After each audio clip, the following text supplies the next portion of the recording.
দুর্নীতি দমনে ব্যর্থতার অভিযোগ তুলে টানা বিক্ষোভের মুখে অবশেষে পদত্যাগ করল বুলগেরিয়ার সরকার। কয়েকদিনের ব্যাপক গণ আন্দোলন ও দেশব্যাপী চাপের পর বৃহস্পতিবার দেশের প্রধানমন্ত্রী রোশেন জেলিয়াজাকভ ঘোষণা দেন তার সরকার দায়িত্ব ছাড়ছে।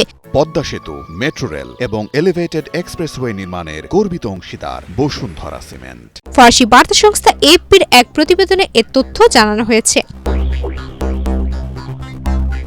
বুলগেরিয়ার দুর্নীতি বিরোধী আন্দোলন শুরু হলেও দ্রুততা সরকার বিরোধী গণবিক্ষোভে রূপ নেয়। রাজধানী সোফিয়া ছাড়াও কৃষ্ণসাগর উপকূলীয় বেশ কয়েকটি শহর ও নগরে হাজার হাজার মানুষ রাস্তায় নেমে সরকারের পদত্যাগ দাবি করেন।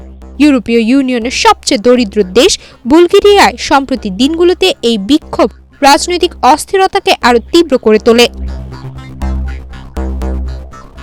দফায় দফায় বিক্ষোভের চাপে বৃহস্পতিবার ক্ষমতাসীন জোটের নেতাদের সঙ্গে বৈঠকের পর প্রধানমন্ত্রী জেলিয়াজাকভ সাংবাদিকদের বলেন, সরকার আজই পদত্যাগ করছে।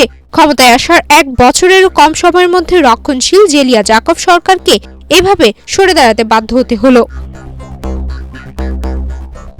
বিক্ষোভের পেছনে সম্প্রতি বাজেট পরিকল্পনাও বড় ভূমিকা রাখে।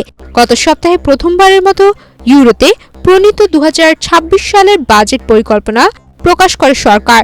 সামাজিক সুরক্ষা খাতে জনগণের অবদান বৃদ্ধি ও লাভাংশের উপর কর বাড়ানোর প্রস্তাবে নতুন এই বাজেট জনরোষ সৃষ্টি করে।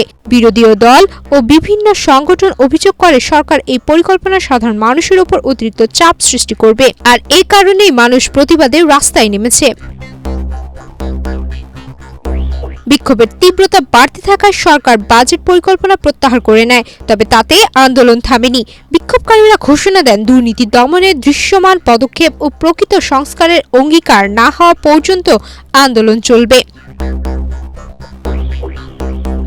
রাজনৈতিক অস্থিরতা বুলগেরিয়ায় এখন নিত্যদিনের চিত্র।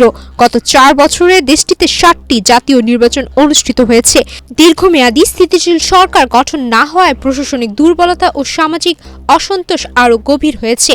সর্বশেষ নির্বাচন অনুষ্ঠিত হয় 2024 সালের অক্টোবরে।